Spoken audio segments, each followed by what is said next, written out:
Bon, un qui va prendre des décisions dans quelques jours, il va être assermenté le 20 janvier, c'est Donald Trump. On se demande vraiment ce que ces politiques vont signifier, parce que lui, hier, dans son point de presse, il dit, écoutez, là, moi, les grands de l'automobile, je leur ai serré les ouïes, puis ils vont arrêter d'investir au Mexique, puis on va mettre des règles protectionnistes, puis ils vont investir, les usines, ça va être aux États-Unis. Il dit, Fiat, Chrysler ont déjà compris, Ford ont déjà compris, auraient annulé des investissements au Mexique, puis à la place, ils vont investir aux États-Unis. C'est pas si clair que ça dans les plans d'investissement, si vous voulez mon avis. Je pense surtout que les compagnies disent à haute voix ce qu'ils font aux États-Unis, ils le disent à haute voix pour faire bien paraître M. Trump. Je suis pas sûr qu'ils ont vraiment changé complètement des plans d'investissement en un mois, là, entre vous et moi. M. Trump, hier, a dit, j'espère que GM va faire la même chose. Mais il y a des inquiétudes quand même pour l'industrie automobile du Canada. L'industrie automobile, c'est beaucoup d'emplois au Canada, beaucoup d'emplois peu au Québec, ou plus du tout au Québec, sinon des pièces. Mais en Ontario, c'est majeur. Étude qui vient d'être faite par l'Institut économique de Montréal sur la question. Germain Belzile, l'auteur, est avec nous. Bonjour. Bonjour. Y a-t-il une menace réelle? Je pense qu'il faut être modérément inquiet, mais pas plus que ça. En fait, l'industrie canado-américaine est fortement intégrée.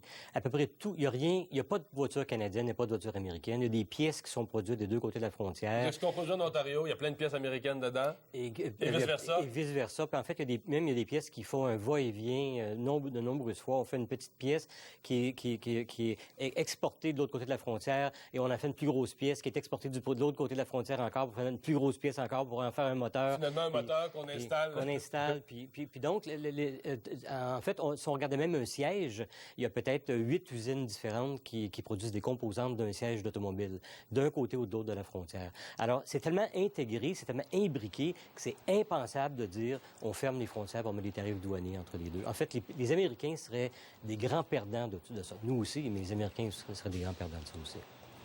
Ce que vous venez de dire là, c'est logique.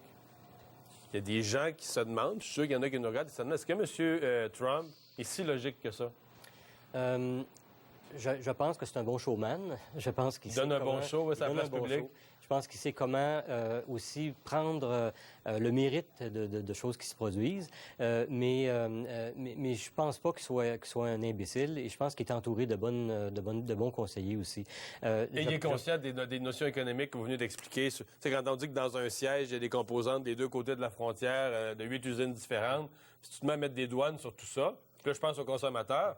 Si tu mets des douanes à chaque fois que le ressort du siège, puis la mousse du siège, puis le cuir du siège, chaque fois qu'il y en a un qui traverse la frontière, si tu mets une douane à chaque fois, le siège va coûter plus cher, l'auto va coûter plus cher. Puis il faut pas oublier que GM sort d'une faillite il y a quelques années. Hein. Est-ce qu'on veut vraiment augmenter le fardeau des coûts de production, puis les rendre moins compétitifs face à d'autres compagnies étrangères? Je pense pas. Je pense que ce qui se passe, il y a beaucoup de choses qui se passent actuellement. Une des choses qui se passe actuellement, c'est que depuis 2 ans, le prix du pétrole est faible. Et puis ça fait que le prix de l'essence est faible à la pompe, puis les Américains ont changé leur demande de voitures. Les voitures qui sont fabriquées au Mexique actuellement, c'est des petites voitures.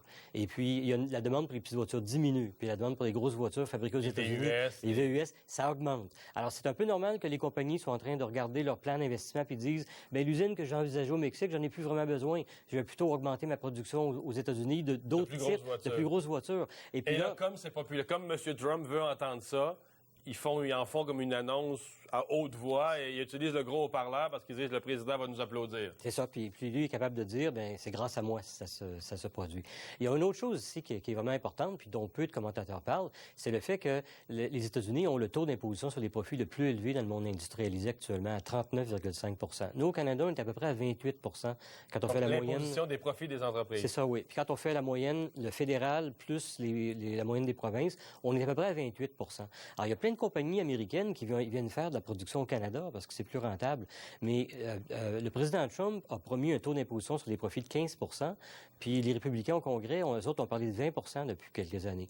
Donc, on s'aligne, je pense, pour un taux d'imposition sur les profits de entre 15 et 20 % aux États-Unis, plus celui des États qui est plus faible. Donc là, le Canada perd un avantage. Oui, et donc, dans les plans éventuels de nouvelles usines, qui se décident quand même des années à l'avance, il faut quand même c'est un peu ça le point que je disais. Quand M. Trump laisse entendre que les compagnies ont changé leur plan d'investissement, une usine automobile, est-ce qu'en 3-4 semaines, tu changes... Tu voulais... Il me semble que c'est des années à planifier, avoir les terrains, les investissements, les plans... C'est des années et des années. C'est au minimum 4 ans. dans l'assemblage de voitures, là, entre le moment où on décide de l'investissement puis le moment où l'usine est faite, là, c'est 4 années. Alors, c'est pas sur un coup de tête qu'on fait ça, là. On fait ça, c'est mûrement réfléchi. Et je pense que les changements de plan qu'on a annoncés, là, c'est parce qu'il y avait des changements dans les fundamentals, comme on dit aux États-Unis. Reste que, on ne peut pas ne pas voir dans l'ensemble du discours de M. Trump une montée du protectionnisme. C'est assez difficile, compte tenu qu'on est le Canada, le Québec, en population relativement petit. N'importe quoi qu'on produit, il faut en vendre aux voisins pour réussir à rentabiliser nos usines. C'est assez difficile de penser que c'est une bonne nouvelle pour nous, ce qui s'en vient sur le plan commercial. Bien, ça veut dire des défis supplémentaires. On a besoin d'économies d'échelle, effectivement. On a besoin de produire à une grande échelle de production. La majorité de notre production de voitures est exportée aux États-Unis. Il faut pas se La majorité. La majorité. Mais c'est parce qu'on produit un petit nombre de modèles, et puis on en produit des grandes quantités, mais surtout pour le marché américain. Et puis, on consomme une partie de nos modèles, mais on importe la plupart des voitures qu'on achète, nous, sont importées des États-Unis, sont assemblées aux États-Unis. Mais on s'en tire très bien dans tout ça, il n'y a pas de problème, mais on a besoin de ce grand marché-là. Alors, c'est dangereux pour nous. Alors, ce que ça prend absolument pour nous, c'est de rester compétitif. Alors, il ne faut pas on parle depuis quelques années de réaugmenter peut-être les taux d'imposition sur les profits au Canada.